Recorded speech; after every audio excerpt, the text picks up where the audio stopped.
அஸ்ஸலாமு அலைக்கும் வரஹ்மத்துல்லாஹி வபரகாத்துஹு. அன்புக்குரிய சகோதரர்களே, சகோதரிகளே, நாம் அனைவரும் முக்கியமான ஒரு கண்ணியமான ஒரு மாதத்திலே இருந்து கொண்டிருக்கின்றோம். துல்ஹஜ்ஜுடைய மாதத்திலே இருந்து கொண்டிருக்கின்றோம். துல்ஹஜ்ஜுடைய மாதம் பிறை 10 எங்களுக்கு துல்ஹஜ்ஜுடைய பெருநாளாக இருந்து கொண்டிருக்கின்றது. அதே போன்று துல்ஹஜ்ஜுடைய மாதம் பிறை 9 அரஃபாவுடைய தினமாக இருந்து கொண்டிருக்கின்றது. இந்த அரஃபாவுடைய தினம் பெருநாளைக்கு முந்தைய தினம், அதாவது எங்களுடைய கலண்டர் திகதியை சொல்லும் பொழுது, அதாவது இந்த மாதம் 27ஆம் திகதி அரஃபாவுடைய தினம். எனவே அந்த அரஃபாவுடைய தினத்துடைய நோன்பு முக்கியமான ஒரு சுன்னத்தாக இருந்து கொண்டிருக்கின்றது.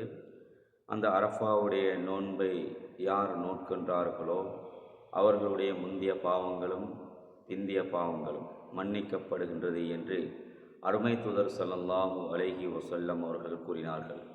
எனவே எல்லோரும், வீட்டில் இருக்கக்கூடியவர்கள், நாட்டில் இருக்கக்கூடியவர்கள் எல்லோரும் அந்த அரஃபாவுடைய நோன்பை பிடித்து 2 வருடங்களுடைய பாவங்களை போக்குவதற்கு ஏதுவாக இருக்கக்கூடிய அந்த அரஃபாவுடைய நோன்பை சிறியவர்கள், பெரியவர்கள், ஆண்கள், பெண்கள் அனைவர்களும் நோற்று அந்த நன்மையை நாங்கள் ஒவ்வொருவரும் அடைந்து கொள்ள வேண்டும்.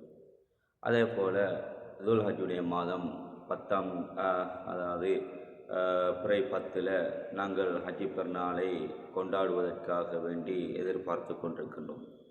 அந்த ஹஜ்ஜி பெருநாளுடைய தினத்தில் ஆதமுடைய மகன் செய்யக்கூடிய அமல்களில் மிகவும் அல்லாஹுக்கு விருப்பமானது இஹ்ராக்குத்தம், இரத்தத்தை ஓட்டுவது, பிராணிகளுடைய கழுத்தை அறுப்பது, மாமிசத்தை அறுப்பது என்பதாக நபி ஸல்லல்லாஹு அலைஹி வஸல்லம் அவர்கள் சொல்லி காட்டினார்கள். எனவே இந்த இபாதத்தை பொறுத்தவரை இது ஒரு உல்ஹியா. இந்த இபாதத், இந்த குர்பானி என்பது ஒரு இபாதத்தாக இருந்து கொண்டிருக்கின்றது. இந்த இபாதத்தை பொறுத்தவரையில் கண்ணியத்துக்குரியவர்களே, எம்மில் சில ஊர்களில், ஒரு சில கிராமங்களில் ஒரு மாடு கூட அறுப்பதற்கு இன்னும் முடிவில்லாமல் இருந்து கொண்டிருக்கின்றது. ஒரு கால்நடை கூட இல்லை. சில ஊர்களில் 2 மாடுகள், 2 ஆடுகள், அப்படியாக மக்கள் என்ன செய்கின்றார்கள், இந்த குர்பானியுடைய கடமையை அப்படியே உதாசீனப்படுத்தக்கூடிய காட்சியை நாங்கள் பார்த்து கொண்டிருக்கின்றோம். எனவே இது ஒரு சுன்னத் முஅக்கதாவுடைய கடமை. இந்த கடமையை நாங்கள் ஒவ்வொருவரும் நிறைவேற்ற வேண்டும். சில கிராமங்களில் மாஷா அல்லாஹ் இந்த கடமையை நிறைவேற்றுவதற்காக வேண்டி உண்டியல் போட்டு, அதே போல் மாதம் 3000 ரூபாய், ஒவ்வொரு மாதமும் 3000 ரூபாய் ஒரு பங்குக்கு. அப்படி என்றால் ஒரு வருடத்தில் 36,000 ரூபாய் ஒரு பங்குக்கு வருகின்றது. மாஷா அல்லாஹ், எல்லோருக்கும் இந்த அடிப்படையில் எல்லோருக்கும் என்ன செய்யலாம், இந்த உல்ஹியாவுடைய கடமையை நிறைவேற்றலாம். மாதம் 3000 ரூபாய் சீட்டு போடுவது போன்று சேர்த்தால், அதற்கு ஒரு குரூப் ஒன்று சேர்த்து அதை சேர்த்தால் ஊரில் உள்ள எல்லோருக்குமே அந்த உல்ஹியாவுடைய கடமை நிறைவேற்றி அதனுடைய நன்மையை அடைந்து கொள்ள முடியும். நபி ஸல்லல்லாஹு அலைஹி வஸல்லம் அவரிடத்தில் சஹாபாக்கள் கேட்டார்கள், மா ஹாதிஹில் அல்லாஹியா ரசூலுல்லாஹ், அல்லாஹ்வின் தூதரே, இந்த உல்ஹியா, இந்த குர்பானி என்றால் என்ன என்பதாக கேட்டார்கள். அதற்கு நபி ஸல்லல்லாஹு அலைஹி வஸல்லம் அவர்கள் சொன்னார்கள், அது சுன்னத்து அபீக்கும் இப்ராஹிம், இது உங்களுடைய தந்தை இப்ராஹிமுடைய வழிமுறை என்பதாக நபி ஸல்லல்லாஹு அலைஹி வஸல்லம் அவர்கள் சொன்னார்கள். ஃபகாலு வமாலனா யா ரசூலல்லாஹ், அந்த உல்ஹியாவை நிறைவேற்றுவதன் காரணமாக எங்களுக்கு என்ன நன்மை கிடைக்கும் என்று கேட்டார்கள். அதற்கு ஹஸரத் பெருமானார் ஸல்லல்லாஹு அலைஹி வஸல்லம் அவர்கள் சொன்னார்கள், பிகுல் இஷாரத்தின் ஹசனா, அந்த உல்ஹியா கொடுக்கக்கூடிய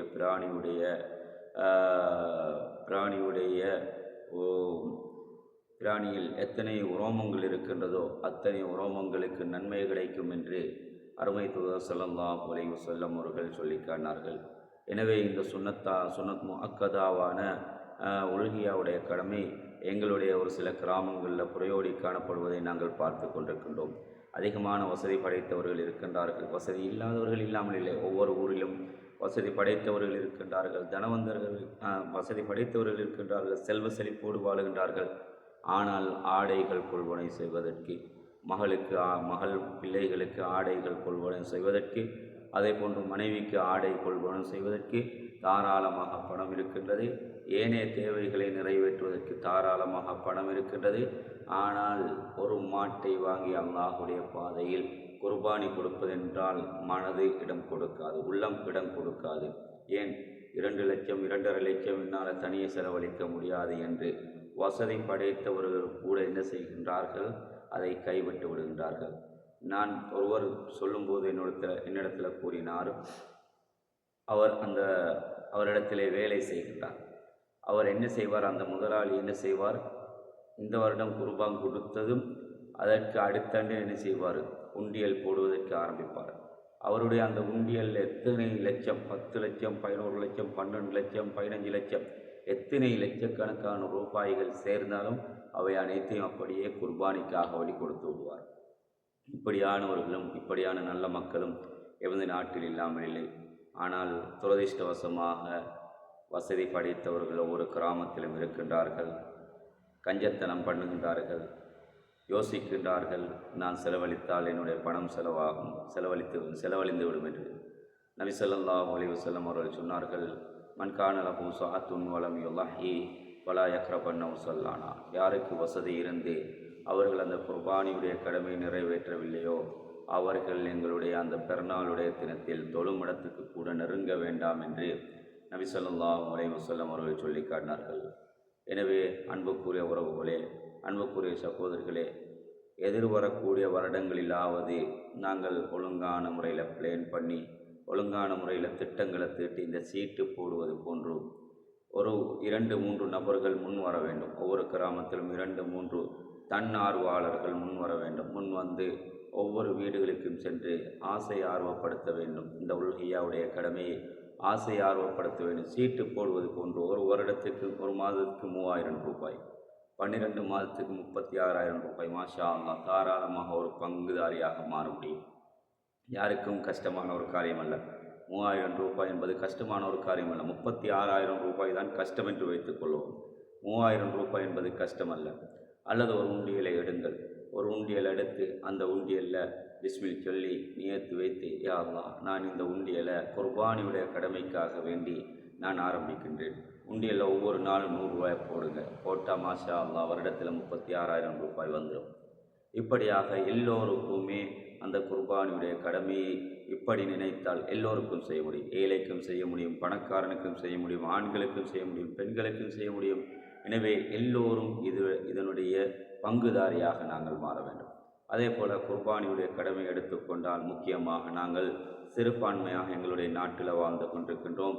அன்புக்குரிய சகோதரிகளே, அன்புக்குரிய உறவுகளே, எங்களுக்கு தெரியும் வெசாக் வாரம் என்று அறிவிக்கப்பட்டிருக்கின்றது.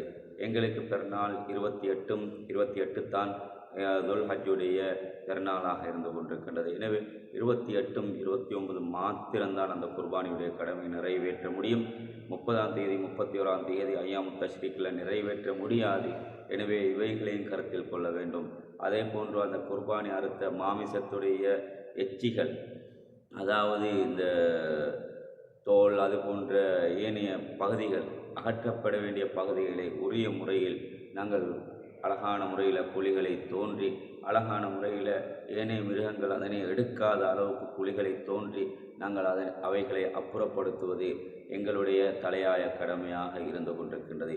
எனவே இவைகளை பேணி ஒவ்வொருவரும் அந்த குர்பானியுடைய கடமை பெருநாளுடைய தினத்தில் 28ஆம் தேதியே எல்லா கிராமத்திலும் வாழக்கூடிய மக்கள் அந்த குர்பானியுடைய கடமை நிறைவேற்றுவதற்கு அல்லாஹு தஆலா எங்கள் அனைவருக்கும் அருள் பாலிப்பானாக என்று வேண்டி விடைபெறுகின்றேன். அஸ்ஸலாமு அலைக்கும் வரஹ்மத்துல்லாஹி வபரகாத்துஹு.